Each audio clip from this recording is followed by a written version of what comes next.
IVM.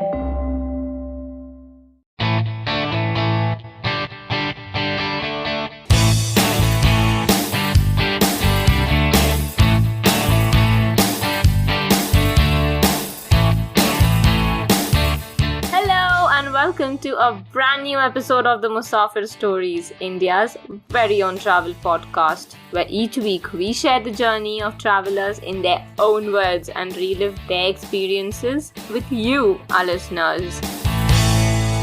Hey guys, welcome to a brand new episode of the Musafir Stories in a brand new year and brought to you by your same old host, Saif Omar. Hope you're all well and had a wonderful end to 2022 and are looking forward to making some big travel plans in 2023. Let's hope that the new year brings us good health, success, and lots of travel.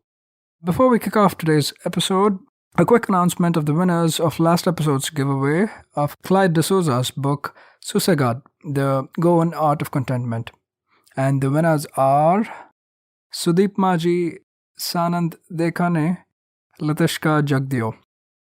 Congratulations to the winners and thank you so much for listening and participating. We will reach out to you shortly with next steps. As for today's episode, we have a returning guest on the podcast, Utsav Mamoria, slow traveler and host of the podcast, Postcards from Nowhere. Let's hop onto the episode and travel with Utsav to Kashmir as he shares some touching stories from this beautiful land. Some heartwarming and others heart-wrenching. Let's find out more. So with that introduction, we'd like to welcome back Utsav Mamoria, the host of Postcards from Nowhere, a very, very lovely podcast that I thoroughly enjoy. And so glad to have you back, Utsav. Welcome to the Musafir Stories again. Thank you so much, Saif, and I'm so happy to be back. And thank you for such lovely words for postcards. It's something which has been with me for the last 3 years, and it is essentially a travel, culture, history, food podcast.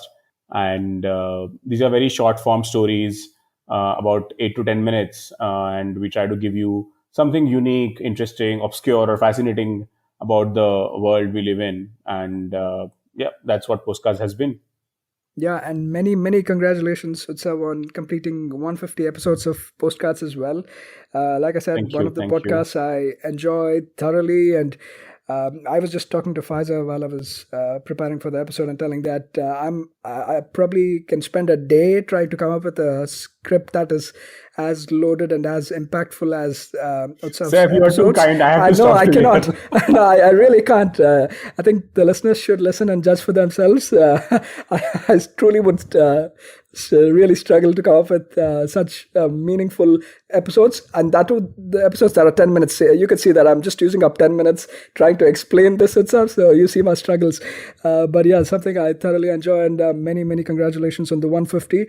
And by the way, Utsav is also a behavioral researcher by training and a slow traveler by passion. Yes, in you remember the Utsav's own introduction of words. the podcast thing. Yeah, since Utsav is humble enough to not give that, I'm going to insert that in here as well.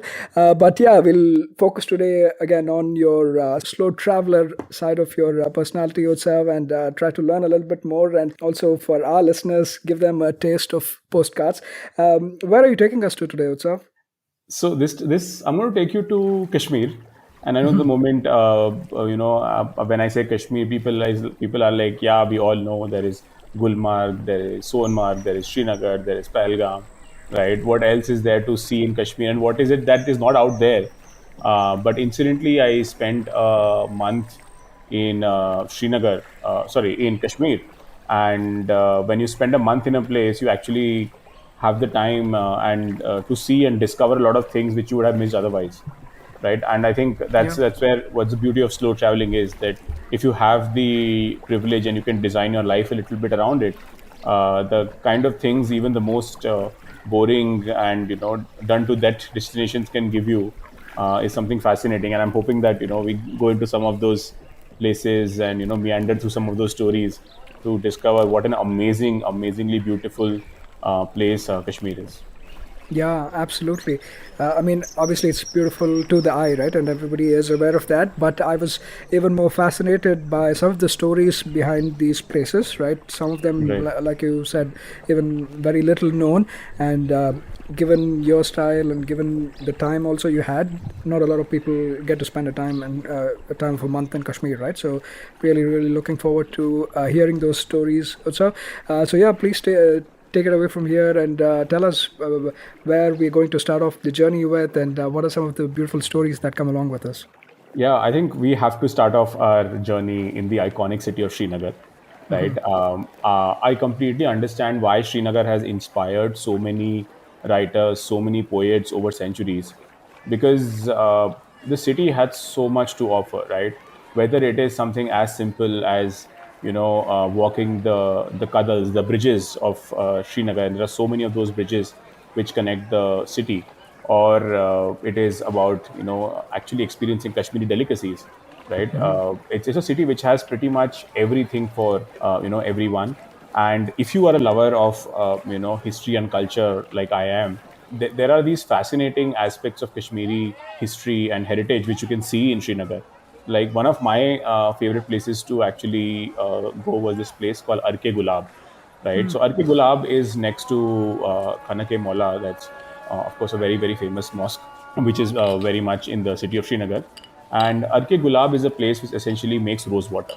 Right now, the question is that one, who uses rose water anymore, and two, why are we talking about a rose water or a rose water maker? The fact is that Arq-e-gulab is the place which actually is, or rather houses, the last rosewater maker of Srinagar, right? And in all probability, it's amongst the very handful of people left in the entire country who might be making rose water. And it's important to understand why rose water is important, even though now we have perfumes and everything under the sun for fragrances. Rose water itself, from a perspective of culture, is important in a lot of rituals and festivals, at mosques, at dargahs, or even at graves, right? Where people come and pay their respects. And of course, synthetic rose water is available today, right? It's easily available in the market. But the last rose water maker of Srinagar still makes rose water the traditional way, which means that he actually goes and gets roses. He puts them through an entire process where rose water is extracted. And you won't believe how incredibly cheap that rose water is. I think I got about half a liter of rose water for about 20 rupees, right? And that's pretty much nothing, right? And the interesting bit is that if you look at the larger sense of when Islam came into Kashmir about 400, 500 years ago, right? And a lot of it, a lot of the culture of Kashmir, a lot of culture of what the Mughals got in as well in the later years, actually comes from Central Asia and Persia, right? And Persia has a very very storied heritage of making rose water. They still have rose water and rose festivals in Iran. Oh, sorry, Iran is a of course the modern name for Persia, right? So Right. as Islam came into Kashmir, it also got in all these art forms, right? So one of course was making rose water, other was carpet weaving, right? And I think everyone who's in India knows how, or actually globally knows how amazing the carpets of Kashmir are, right? How intricately woven they are, and they're the reason they command, a high price. And in fact, I actually managed to visit one of the workshops where local craftsmen were making carpets, and it's intense work, right? So these are still handmade. The way the designs are done is done in a language known as Talim, which has been designed by the by the craftsmen and the master designers themselves. And someone has to actually be trained to read that Talim and then be able to decide which threads go when, what is the thread count, and how many of them go together. Those are the kind of things which came with the religion, and sort of also became in many ways hallmark of what Kashmiri culture came to be. And we met the proprietor of one of those places. He also sort of lamented about the fact that more and more young people do not want to take up carpet weaving because it is extremely taxing. It's a very very hard job. It's also has occupational hazards, right? Of breathing too much of, but a lot of dust from cloths and fibers, which actually go into your lungs and cause long-term damage. So there's actually a possibility that maybe not within your and my lifetime, but within a few decades, we might see something like rosewater making and Kashmiri carpet weaving actually, in the most traditional sense, disappear from the thing. And I think that's extremely sad, because for a country like ours, which has so much of heritage and history and culture and craftsmanship and art, we are losing so much of it to time now, Yeah. right? And I mean, to me, that's what makes up culture, right? It's all intangible heritage like this, right? It's our arts, which actually, and rituals and religion, which actually brings out what our country and the mosaic that is. One of the things which I always recommend, if you are traveling, and if you can, please go and buy from these people. Please support these arts. It's very easy to for us to buy a factory manufactured T-shirt for about Gulmarg or Sonmarg, but by actually buying these articles. So I myself bought a kurta and a waistcoat. I can tell you the quality is amazing. Just the way you touch it and feel it, that's something which you're holding something of very high quality craftsmanship. So yeah, those two things really, really stand out for me, because it's just so beautiful and hardworking at the same time. Yeah, and it's so sad also to hear that, right? When you say that, like in the next few decades, this might be lost. It kind of really hits you then, right? Yeah. I don't know. I mean, even now, I could tell you, just by experience, right? When we were much younger, we would still see these Kashmiri carpet sellers, even in Bangalore, right? They would Right. come selling these carpets again. Even that tradition is like completely died down. You don't have such, again, due to development, due to, like I said, industrialization and a lot of things being factory manufactured and stuff like that. Even that is slowly disappearing. So even we could feel it a little bit. So just you experiencing this at the source, that this is something that might be lost within the next 20, 30, 40 years. It's kind of really sad, right? And even going back to the rosewater maker, Arq-e-gulab, one of the first things you tie that to is the shrines and Sufi shrines, mosques, dargahs, etc. These places are where it's used heavily. And the Khanaqah-e-Moula, I think, right? Yeah. The shrine pretty much next to this. Correct. Even that is very, very unique, right? In terms of how it looks and how it appears, Yeah. and in terms of the architecture and everything. Utsav, Yeah, absolutely. we've been very used to like the traditional Islamic type of architecture. Even in most of the modern mosques you see around the country, I would say around different places as well, it's most of those Islamic influences. But here it's the Kashmiri wooden architecture type of thing that has the Buddhist influences as well, right? So you want to speak a Yes. little bit to that? Yeah, in fact, that's very interesting, because I remember a few years ago I was in Uzbekistan, and I was completely blown over by the architecture of, whether I went to Samarkand or Khiva or any of those places, and the mosques, beautiful, right? But what is so interesting about Khanaqah-e-Moula, one is of course the wooden architecture, and we must also remember that while Islam came to Kashmir about 400, 500 years ago, Buddhism and Hinduism existed before that, right? So whatever we see as culture is never, something which we like to believe is pure. There will always Yeah. be influences, because it's the same people who were Hindus and Buddhists who converted to Islam, but they still carried their own art and craft practices into the new way of life, and that then of course got integrated into the way. So of course the mosque is known for wooden architecture, which is itself a rarity. But also, what's very interesting is that the walls of the mosque are covered with paper mache, right? And it's also an art form, I think, which is not mainstream, in the sense that yes, you will get stuff. So once in a while, you will go to these gift shops and you will get these paper mache pen stands and decorative stuff. But just to imagine an entire mosque from floor to ceiling actually being covered in paper mache is beautiful. And again, I recommend. And by the way, Khanaqah-e-Moula and Arq-e-gulab are right next to each other, pretty much. Like it's like barely a minute walk away. So I would highly recommend going to both these places and experiencing and the compound of Khanaqah-e-Moula. It's so peaceful and quiet that you can just sit there. I remember sitting there for almost half an hour and doing nothing really, just seeing the pigeons fly away, kids playing, and the believers coming in and saying their prayers. And it was such a peaceful experience. And right outside it is, of course, the main road, and there is traffic. But the moment you come in, it's a different Yeah. world, and I really enjoyed that. Wonderful, and thanks so much for shining some light on these. Obviously, like you mentioned at the beginning, too. Usually, Kashmir itineraries are maybe a week. Could stretch it a little bit to 2 weeks, and usually focused on the main points, right? Gulmarg, Sonmarg, Pahalgam, all of the important places. So, while you're in that kind of a rush, you often tend to miss out on places like these, right? The day-to-day, be your carpet weavers or your Arq-e-gulab or visit to a shrine. So, Yeah. shining light on places like that, as well as the stories behind them. Thank you so much, and we'll definitely make sure to link a wonderful series as well Utsav has done on his podcast Postcards from Nowhere. It's what, about a 10 episode series on 10, 12 Kashmir, right, episodes, yeah. Utsav? The Kashmir Diaries, Yeah. it's called, yeah. It's the Kashmir Diaries. We'll definitely make sure to link that in the show notes so you folks can give it a listen to. Wonderful. After spending some time at these places, right from the Arq-e-gulab to the last remaining carpet weavers of Kashmir or of Srinagar, where did you head off to next, Utsav? Yeah, so I was supposed to go to Pahalgam, but I had a day in between. And because I usually keep a few days, if I'm going between places, a couple of days, one day at least, a buffer, just in case I want to go back to a certain place. Completely by accident, I discovered this place called Burzom Archaeological Site, right? Now, of course, India is an ancient civilization, so finding archaeological sites everywhere is not new or is not unique.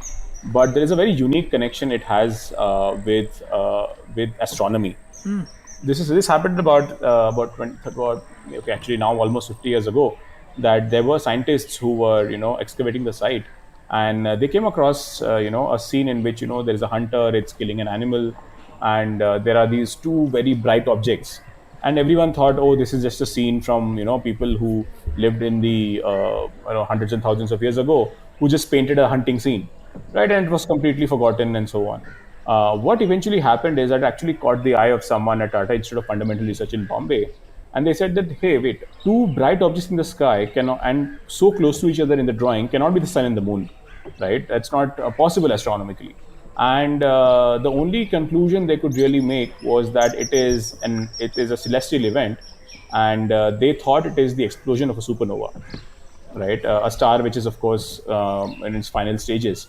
And they looked back at records of when supernovas, were existing, and what were the recorded supernova explosions.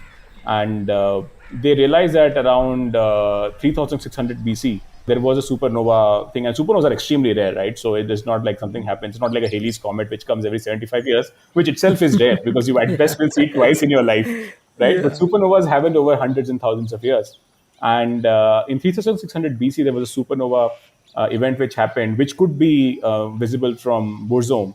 And that is when the scientists suddenly realized that the hunter and that animal is actually the constellation, and it's not a figurative thing. We all remember reading about the Orion constellation in school, right? So that hunter was actually Orion, and when they actually superimposed and understood what would have been the position of stars, they understood that this is actually the first ever recorded example of a supernova in a stone art form. And that blew my mind, because I was like, this is not something I was expecting to find in Kashmir, right? Yeah. A lot of things to love about Kashmir. Science was not one of them, and that was fantastic. So very fortunate again. I had that extra day I could go there, and after that we headed to Pahalgam. Even Again, that I mean, this.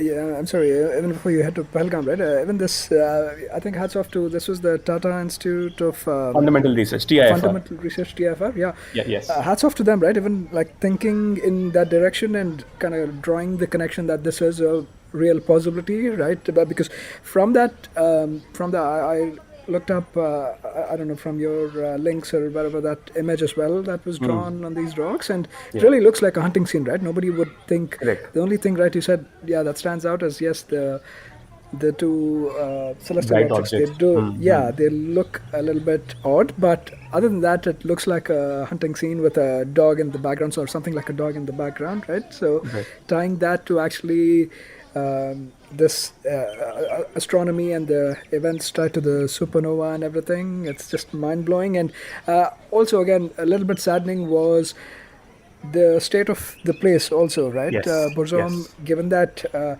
beyond the astronomy, I mean, if you go back to some of the excavations that were found there, even these take you back to thousands of years, right? I don't know, Right. 8, 9,000 years, how much ever that was. And you mentioned in your podcast that there was a T20 tournament going on in that Yes, ground that broke or my in that heart. space, right? Yeah.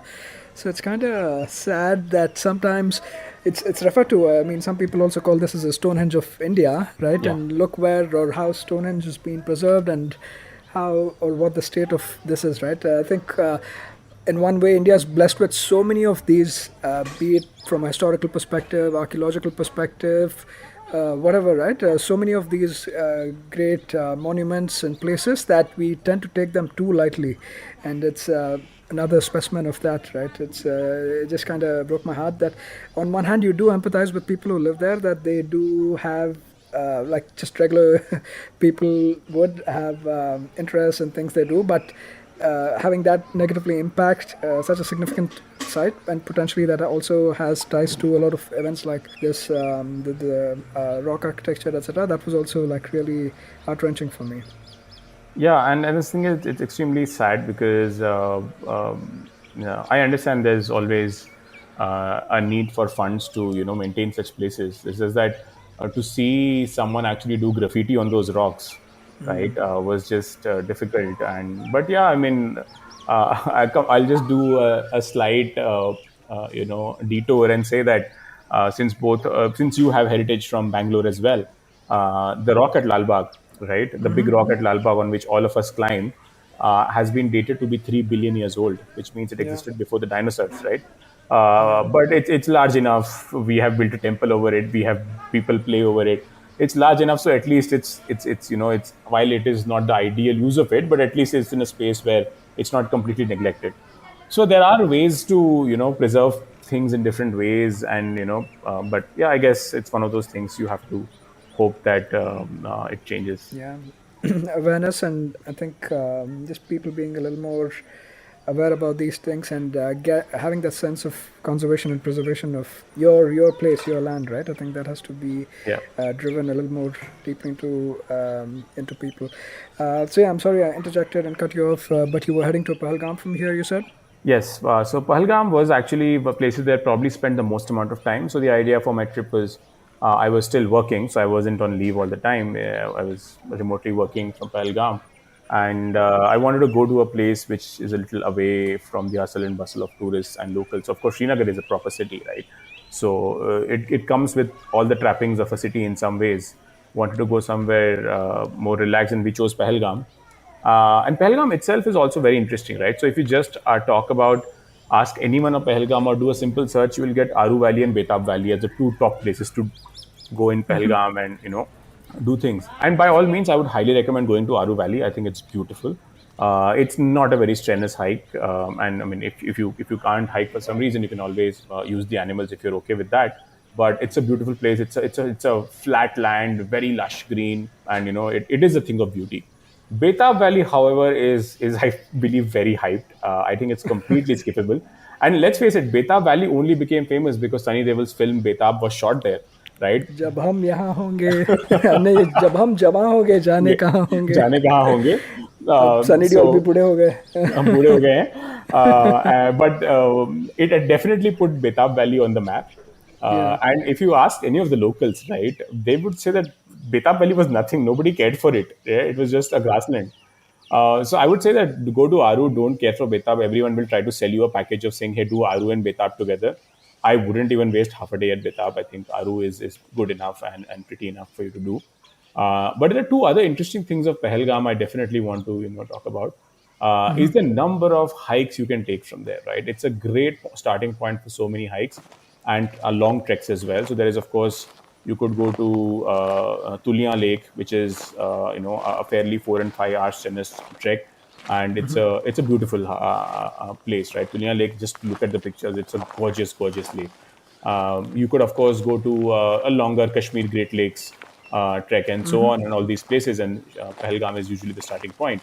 I, on the other hand, thanks to my lack of fitness and not wanting to commit to a 5 day hike, I went to a day hike, right? So I went to Sheshnag, right? And Sheshnag is a hike which you can do in a day. It's about 4 or 5 hours. It's not very strenuous. It's okay. And we decided. So we were about 4 or 5 of us who decided to, do that hike. And we were essentially in August. This was August sometime, and we decided to go on that hike. One of the guest house where we were living at in Pahalgam, it was a long term stay. So he said, I'll join you guys and help you around with the hike. And we're like, great. And what we didn't realize to a very large extent was that how quickly the weather could change in some of these parts, right? And it's always true for the mountains, right? You don't know when the weather will change. It rained like crazy. One of the key bridges which connects two parts of the hike actually broke, Oh. right? So the question was that we were almost two-thirds into the hike. So do you take a different route, or do you, go back? And all along these hikes, you will see the shepherds, the Gujjar Bakarwals, right? They are literally running off these slopes, right? Because they've grown up there, right? Their level of Yeah. comfort and intimate understanding of the landscape is very high, right? There's no way, we could do. And the moment we asked some of them that, hey, is there a different way we could take? They would show us a way which the sheep take, right? And if you have seen anywhere in the mountains, they're literally standing at 60, 70 degree inclines, right? And I'm like, this is defying gravity. I don't believe in gravity anymore, right? But we decided we will continue the hike, and we took another route, which in hindsight was not a good idea. The route was that because it had rained, the grass was extremely slippery. All of us were losing our hike, right? And if you lose your grip in a serious manner, you're essentially going to go down into the river straight up. It's at least a 150, 200 feet drop, right? So it could have been very, very dangerous. Somehow, thankfully, all of us made it. And we were about 15 minutes away from the summit. It started to pour, absolutely started to pour. And I, having been to the mountains so many times, I realized that I do not want to take my chances with nature, right? So I said, I am willing to wait here. There was a temporary settlement of a Gujar Bakarwal there. And I went down to his room and I spoke to him, if it's okay, I can wait. And of course, I mean, we're very, very hospitable people. The rest of my folks said that we want to go. I said, fine, I'll wait for you here. And within 5 minutes, they came back because it had become so slushy and slippery that they couldn't even do it. That Gujjar Bakarwal, a person actually saved our life, because he not only gave us shelter, but he gave us warm blankets. He made tea for us, right? And such is their code of hospitality that we were actually fought for 10 minutes for him to accept some money from us, because he is parting with precious resources, right? He doesn't have access to food whenever, and sometimes when they go up with the mountains, they might not return for 1 or 2 days. So again, amazingly saved by their hospitality. And of course, then the whole thing, became better. About 2, 3 hours later, the sun came out, and we told him about, is there an alternate route which you could take, which is not as risky, because the one which we took was just not working out. And he actually, with our guide, gave us an alternate route, which was about half an hour, 45 minutes longer, but very, very safe and very easy to hike. And again, I think never ever forget that the locals know the place the best. No matter how good and experienced a hiker you may be, you don't know that landscape, right? And it's important to have that humility to accept that there are massive limits to our understanding and knowledge of the world. And our guide was also very thankful to him, because our guide, while he's a local from Pahalgam, he's lived all his life in Pahalgam. He's like, this route even I do not know, and I have been to Sheshnag at least 10, 15 times in my life.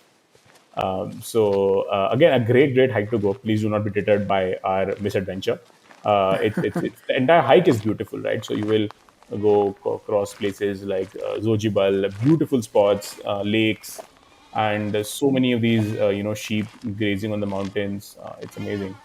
And you will suddenly find these huts made literally on the slope of the mountain, and there'll be only one hut in the entire mountain. And I used to wonder who lives there, but these are the shepherds, who live there or stay the night temporarily if they go to one of these long places, long hikes. Yeah, yeah, definitely. I think it's great to hear your story or your misadventure, like you'd like to say. And I think that would also have been like a recurring theme, right? The people, the locals are actually known for their hospitality. Like even though they live in, even in terms of some of the terrains they live in, or Yeah. the situations they live in, right? It's pretty sometimes hand to mouth type of an existence, and they still are forthcoming to help out wherever needed. And you've done Yes. a wonderful series on the Gujar Bakarwal community as well, Yes. right? Just the background of the folks, their way of life, etc. You want to shed some light on that? What's up? Yeah, so Gujar Bakarwals are a very interesting conundrum in the situation of Kashmir in India because they form about 12 to 13% of the population, right? But they are massively underrepresented at every level of power, government, or any sort of policy making, right? And one large part of it also is that, because they are constantly on the move, right? And then, of course, there is always a challenge of how the old way of living and the new way of living collides. A classic Yeah. example of it is the Dachigam National Park in near Pahalgam, which is known for the hangul, right? It's a very unique sort of reindeer which is endemic to Kashmir, right? So as long as it exists in Kashmir is when the species will exist. If if it dies out, the species is extinct. And a lot of the grazing routes of Gujar Bakarwals, because they are shepherds, they actually come from, they actually pass through some parts of the national park, and that causes a conflict with the government and environmental conservationists, right? So it actually becomes a classic example of everyone has a valid point, right? The conservationists and the government have a valid point saying that if these species keep getting disturbed, they will never prosper, they will never multiply, and they will never repopulate. Whereas for what it means for these Gujar Bakarwals is that every time a particular grassland is off limits, they have to go up higher and higher, right? Yeah. And which is also risky for them as well as for their flock. And so this reminds me of my conversation with the man who helped us on the hike, and he said that do not forget that the prophet was also a shepherd, right? And he took a lot of pride in that to say that if I am carrying a legacy which is as rich as Prophet Muhammad's, there is no way I cannot not help you, right? It goes against my entire existence and ethos as a shepherd or as a Gujar Bakarwal to say that I cannot do this. And they've also been shortchanged in many ways, because the entire narrative about Kashmir is India, Pakistan, Kashmiri Pandit, Kashmiri Muslim, in the the presence of the Indian army in Kashmir, cross-border terrorism, but no one talks about them, right? For example, these, by the virtue of the kind of work they do, they were actually India's first line of defense on cross-border terrorism. They are the ones who actually reported so much of insurgency or people illegally crossing into India's border from Pakistan. However, they have never been appreciated, for it. And so many of them who actually informed the Indian government were later hunted down, and actually killed. Right. So I think what also happens is that when you're able to slow down, and I'm sorry I'm belaboring this point, but there is so much about a place you understand because you believe that everything that is to be said about Kashmir is written, is already said. And if you go to Srinagar or even Pahalgam, you will see the military presence everywhere. In fact, we landed up in Srinagar on the third anniversary of the removal of Article 370. You could sense the tension in the city, right? There were parts of the city which had black flags, right? So it's a lot more complicated. And if you think of it, right, for an average Kashmiri who has been living his life trying to make a good living for himself or herself and their families, right, it's a lot of trauma they have gone through, right? It's intergenerational, right? And then so that is one aspect of it, but it's a story which does get talked about. The Gujar Bakarwal story does not get talked about, right? They're not small by any means in the sense that they're 12%, so that's significant enough. And yeah, I think we also need to sort of look out for these human stories as we travel, because ultimately all travel is discovering either ourselves or the world, and it's an important part of what we do. Yeah, and also like drives home the point that travel is beyond your glamorous and sexy Instagram shots, right? There's so many of Absolutely. these stories behind that are also deeply painful and bothersome, right? Like Yes. representation, like you mentioned in this case, of a significant population and even their way of life. I think we did an episode on, it was a while ago, somebody who had actually hitchhiked around India on trucks. He kind of spoke a little bit about this too, right? How this overall concept of transhumance, where people basically the pastors and the Right. season and then during winters they move to a different place, etc. Even that way of living itself is now under pretty much it's going to end in the next few generations, right? Due to Yeah. development, due to obviously the borders and policies at the state level, at even, I mean, yeah, before nation states were there and borders were there, like these people literally they used to travel across what we call now as countries, right, Correct. as a part of their livelihoods, and all of that has gone. So sometimes, yeah, it's uncomfortable when you try to think deeply, but it is something that is essential, right? You have to think about these stories, these livelihoods, these lives, right? More than anything, also while you're traveling, it might not be very comfortable to do so, but these are all like true stories that need hearing and that need telling. So, thank you for sharing again a wonderful episode on this community as well that Utsav has done. And I'll make sure to link all of those together so you can probably do like a little playlist and give the series a listen. But yeah, moving on from the experience of the hike you did to Sheshnag, what was on the plan next beyond Aru, Betab, and then these other treks that you did in Pahalgam itself? Yeah, so it was a very interesting thing, and again, completely stumbled upon it by chance. There is a Ganesh temple, right, in Pahalgam. It's a road which slightly goes up from the main market of Pahalgam. And Pahalgam is a very small place, right? So it's there is only one main market there, and there's an interesting story about that Ganesh temple, right? And if any of your listeners who grew up in India studying in CBSE, they would remember this from, I don't know if it is a Hindi poem or a Hindi chapter.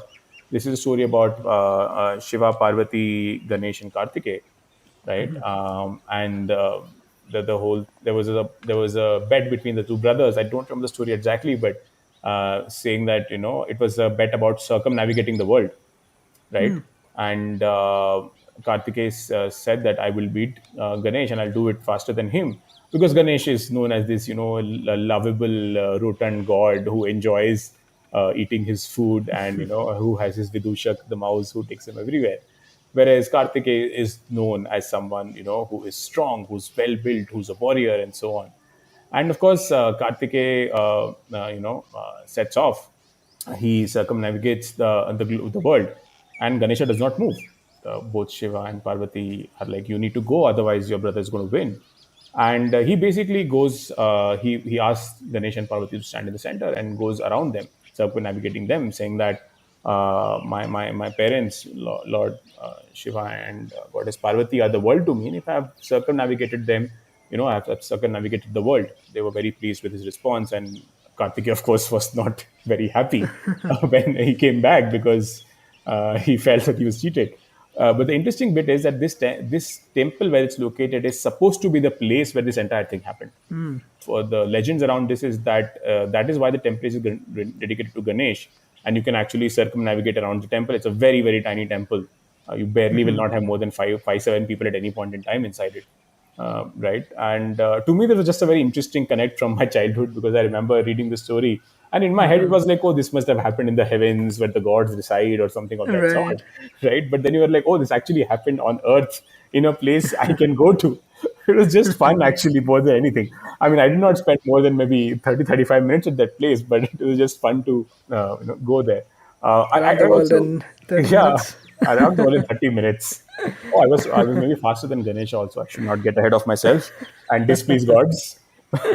So, but yeah, one more thing which I sort of missed out is speaking about when you travel from Srinagar to Pahalgam, right? It's about 50-60 kilometers, but it takes a little while because there are security checks along the way. When you cross, when you cross the town of Baramulla and Anantnag, most people don't know is that it is the bat factory of India and in some means of the world, because the quality of the Kashmiri willow is so good that it makes fantastic bats, right? And you can buy bats for a dirt cheap price. So for all the cricket enthusiasts listening to this, you have to stop and buy good quality cricket bats, because these are the bats, for example, have been used by Virendra Sehwag, right? Have been used by Sunil Gavaskar, some of the greatest Indian batsmen we have had. They use Kashmiri willow. And there's a huge controversy in the cricketing world saying that the good bats are only British willow, but that's all marketing, right? No one has found any reason to say that the Kashmiri willow is not as good as the British willow. And of course, you will also cross saffron fields, and easily probably the most expensive spice in the world. Depending the time you're going in, you could actually see some of them in bloom. It's a beautiful purple flower, and there is a stalk of that flower which is actually, what we call saffron. So yeah, if you have time, and there will be a lot of people selling saffron along the way. Pro tip: I don't think anybody knows how to buy saffron as a regular person, so you don't know what you're buying, right? We asked our driver. We are hoping our driver took us to a good place, which are actually good quality or authentic saffron. But well, I don't know any better. I like it in my biryani and my kheer, so I'm very happy buying it. Yeah, awesome. Yeah, the legendary Kashmiri willow and the bats, right? Very, very popular from the place. And one of the interesting thing, I also came across this Ganesha temple that you were mentioning about, right? I don't know if it's the same temple. Also, while I was looking up, I came across this temple called as Mamleshwar temple, Yeah, that's a apparently. temple, Mamal temple, That's a temple? correct? Yes, Mamal that's a temple, temple. right? Yeah, yeah, yeah. So this also is tied to the story. I think when it is known that actually Shiva cut off Ganesha's head and replaced it with the Oh, elephant elephant head head. later, right? Yes. Yeah, Mhm. basically. At that time, obviously, Shiva didn't know that Ganesha's Parvati's son, and she had asked him to keep guard on the door while she was away, while she was inside bathing or something like that. And Shiva returned, like after a long time. Obviously, Ganesh didn't know who he was, and Shiva didn't know who he was, and he stopped him, right? He didn't let him go, and in his rage, he apparently cut his head. And then when Parvati told him about it, that's when he replaced it with head of a bull elephant, right? So Yeah. that legend is also tied to the same temple. And Mamal apparently means don't go. I don't know what language that is, but don't go, right? That's what he was saying when Okay. Shiva was trying to enter. And I found that also very interesting, that story. I mean, a lot of us would have come across the story, right, about Ganesh, and it was tied to this temple, and I found that too very fascinating. I just wanted to add that there. Oh, Yeah, I there's had so many no idea this stories. was also linked Yeah, with Mamal temple. Thank you, Saif. I didn't know yeah, this. apparently that's what it is. I mean, you said Ganesh temple, and I was trying to look up, and I found this story, and I was pleasantly surprised when you were mentioning about the story around circumnavigating the world between Ganesh and Kartikeya. There's a lot of these, and yeah, like you mentioned, it's always great to tie a place, right, to Yeah. the stories and the legends from either from the epics or from your curriculum, however you've heard them, right? It's always Yeah. nice to tie them. Absolutely. So, especially if you have the opportunity to kind of cover such places during your travels, make it a point too. But yeah, thanks so much for touching upon all of those. And away from here, this is still in and around Pahalgam. Where next to, Otsa? Next to is a place which everyone listening to this, at least anyone who was, had any sense of consciousness in India in the early 2000s would know is Kargil, right? We all know the Kargil War. And there are two things about Kargil, right, which I definitely want to talk about.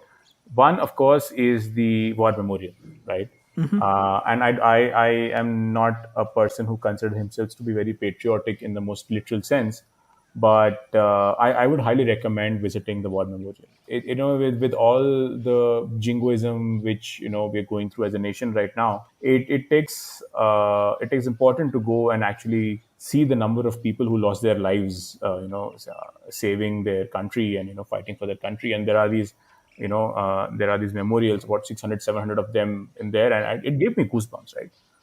Just to even think of the kind of courage our soldiers have to even sacrifice their lives. And this was around the time the film was also coming out. I forget the name right now, which was based on Captain Batra's life, right? Sher Shah, I think, right? Sher Yeah. Shah, right? Sher Shah, Yeah.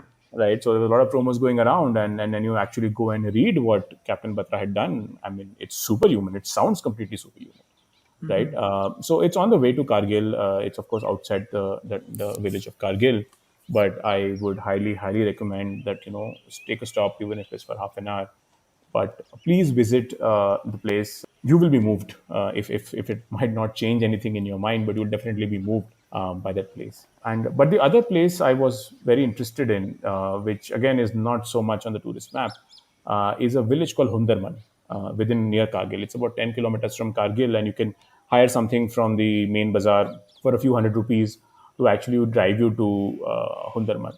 Now, what's interesting about Hundarman is that during the war in the mid 60s and the 70s, Hundarman actually used to be a village on the India Pakistan border. It actually used to be in Pakistan. And after the war, lands and places changed hand, and it came into India. And that's a very confusing thing, because pre-partition it was part of the same country. Between wars, it has changed hands between India and Pakistan. And there is a museum of memories of people who fled overnight to the other side of the border and left everything. Right, everything means mundane stuff like utensils, clothes, to very personal stuff. Their pictures of their families, their driving licenses, their ration cards, and so on. And it's a museum which has been curated in the houses which have been abandoned. Right, it's then the place is called Hunderman, and the museum is called the Hunderman Museum of Memories. And the person who runs that museum, works with the Indian Army, and he has family on the other side of the border, to the point that and at one of the vantage points, when on the way, the army has installed a telescopic device in which you can see the bunkers on the Pakistani side, right? And just behind those bunkers are houses where relatives of people who live in Hamdarban live. And it's heartbreaking to imagine that, your own uncle, your aunt, maybe your cousin lives across the border. You are never going to get to see them. And they exchange letters, but imagine the painful process of being able to see their house just by eyeballing. And yet the letter has to first go to Delhi, it gets checked, and then it goes to Lahore or Islamabad, and then it actually ends up reaching the border in a 3 to 4 week process. And there is no guarantee that that letter is also going to reach. Yeah. And I think what happens is that when and I think I wanted to contrast it to the war memorial, because this is also an aspect of war which you often forget. Yeah. Right, in the larger narrative of nations, of people, of power, of land, we forget that there are people who live here, and their lives have been irreparably damaged, I would say, by Yeah. two countries, and there's a very famous African saying, which I like to quote. It's called, "When the elephants fight, it's the grass that suffers." Right, this is a classic example of how. And I love the way the person who runs the museum, I did an episode around this as well, talks about his experience of the war, and he was quite young then, and how his family's on the other side, and how they've tried to preserve their memories in many ways, and memories of the others who left. And you suddenly realize when you walk through those artifacts, they are such everyday artifacts that you could imagine you using them yourself. Correct. And you suddenly realize there is more common between us than there is difference between people, right? At the core of it, and I always think that it's essentially health, relationships, love, family, money. These are the things which everyone wants across the world, in different forms, in different ways, right? And when we strip ourselves down of our identities, of class, caste, religion, country, that's all we are really at the core of it.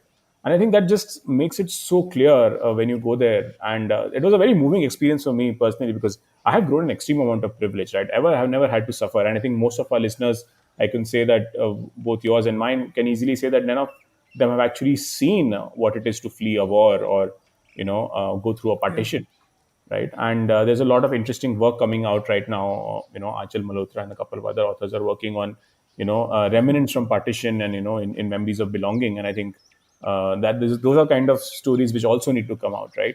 So this is what fascinates me about Kashmir endlessly, right? There is a story at every step you take, right? If only you are willing to spend a little more time, right? If only you are willing to spend a little more energy and discover. Uh, some of these are life-changing experiences. At least going to the Hunderman Museum was a life-changing experience for me, because it made the partition and the wars and the entire conflict very real and also very human. I think that's one of the memories which will stay with me for a very long time for to come. Yeah, and it's aptly called as the Museum of Memories, right? That's what it's Yes, called, Utsav? yes, Yeah. The way you narrate them and just tie them beautifully to a lot of, like you said, right?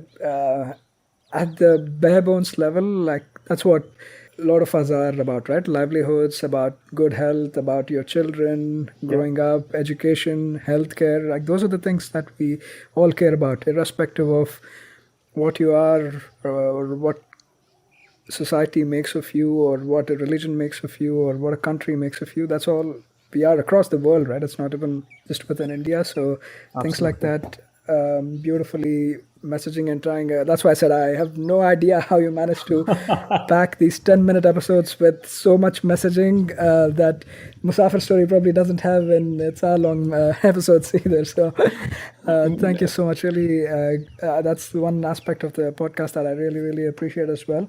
But was there more you did in and around this area, or how was your itinerary looking at this point? So at this point, we could go into Leh, but we decided against it because again, I like to keep my travel slow. I like to spend time, and I think it's important to reflect on what we experience rather than Yeah. just keep experiencing things. Because if you look at the way we create memories, right, one of the concepts in the creation of memory is something called associative memory, right?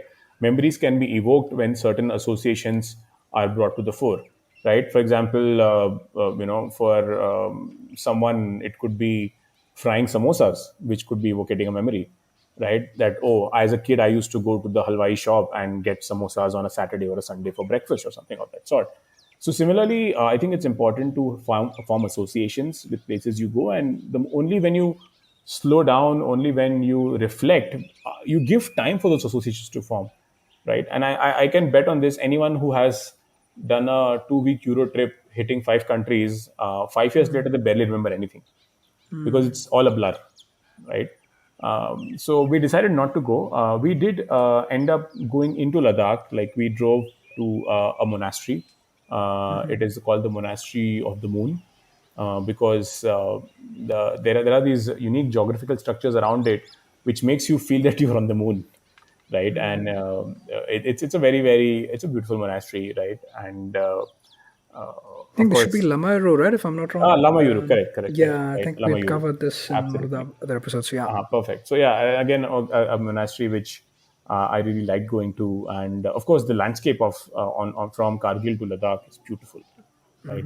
It's that very desolate, sort of not very in parts. Of course, it's very green.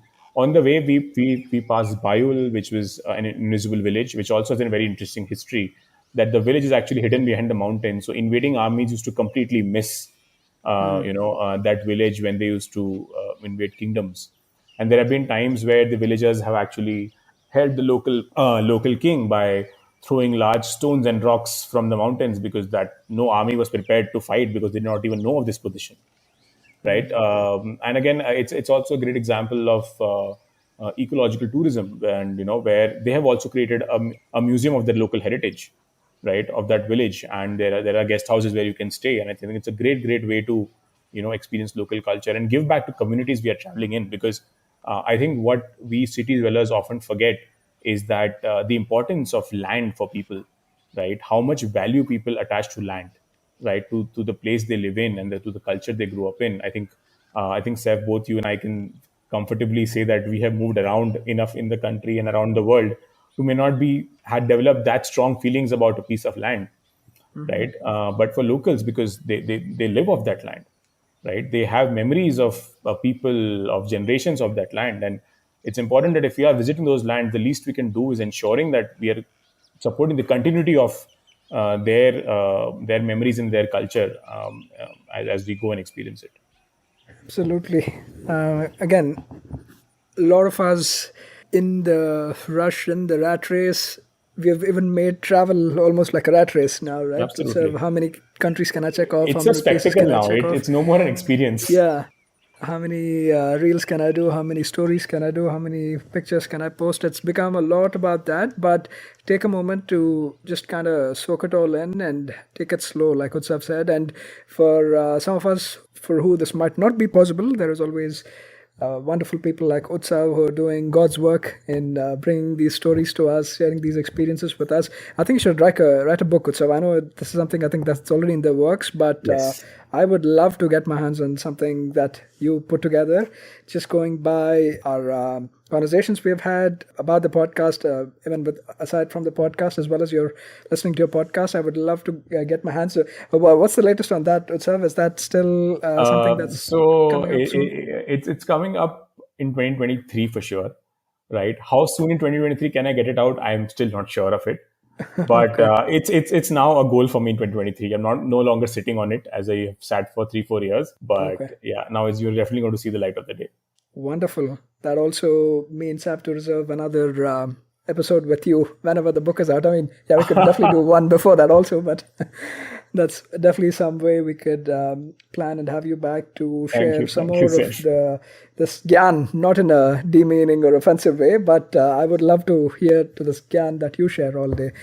Thank you so much, Utsav, again, just for showing us this very, very different aspect of travel, right? Not a lot of us usually take time enough to focus on these lesser known things, these stories, these, again, a lot of human touch to it, right? So you easily just bypass these for just the beautiful locales and things like that, but don't go underneath the surface to find out about the backstories, about the stories, the livelihoods, the people that are associated to this. So thank you so much for bringing this and many, many more aspects of travel through your beautiful podcast. Again, a quick plug for somebody who's listening to you or listening about the podcast for the first time, Utsav, that you'd like to give a shout out for? Yeah. So those who are discovering it for the first time, I highly recommend checking out the series on Kashmir Diaries. But again, it's all about travel, culture, history, and food. Taken slow, we go deep into one sometimes very interesting, fascinating, and sometimes very esoteric and obscure topic. But I assure you, I hope to make it worth your time. So do tune in, please. Yeah, definitely. Links will be in the show notes, so make sure to check them out. And thank you again, Utsav, from the bottom of my heart for being on the podcast and blessing the Musafir Stories with another appearance. No, thank you for having me again on it, Saif, and always happy to chat with you and hope to see you soon in person. Yeah, definitely. Thanks so much, Utsav. Thank you.